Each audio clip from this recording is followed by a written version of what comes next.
2r।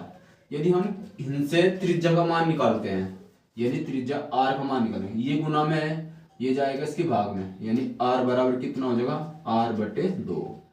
ऐसे हम त्रिज्या निकाल सकते हैं वर्त की,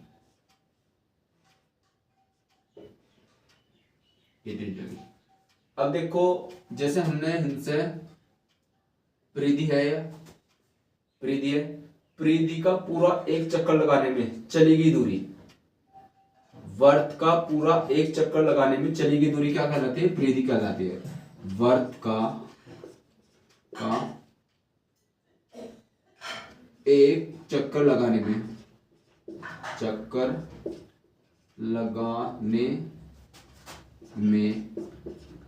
चली गई दूरी क्या कहलाती है, परिधि कहलाती है, परिधि कहलाती है, ठीक है। परिधि ही वर्त के, जैसे परिधि हो गया, परिधि कितनी होती है, परिधि होती है आपकी 2πr।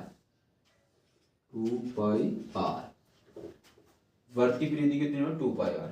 वर्त की परिधि, जैसे हम पहले चैप्टर में क्या कर रहे थे, जैसे ये वर्त आपका त्रिभुज है, त्रिभुज में हम परिमाप निकालने हैं, जैसे ए बी सी, ये त्रिभुज होगा, तो परिमाप कैसे निकालने थे, ए से बी तक की दूरी, बी से सी तक की दूरी और सी से ए तक की दूरी, सारी की सारी दूरियों में हम जोड़ते थे, तो क्या बन जाता है, परिमाप बन जाता, यानी ए से बी तक की दूरी, बी से सी तक की दूरी और सी से ए तक की दूरी, ये क्या कहलाता था, परिमाप। यानी हम क्या कर देंगे, A B plus B C plus C A, ये क्या बन जाएगा, परिमाप हो जाएगा आपका, परिमाप।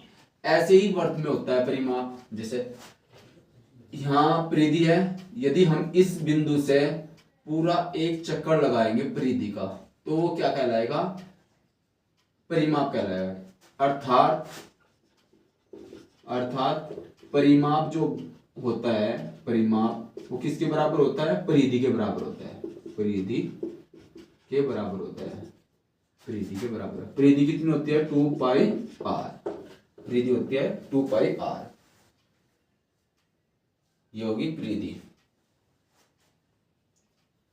अब आ जाता है वर्त का अक्षेत्रफल,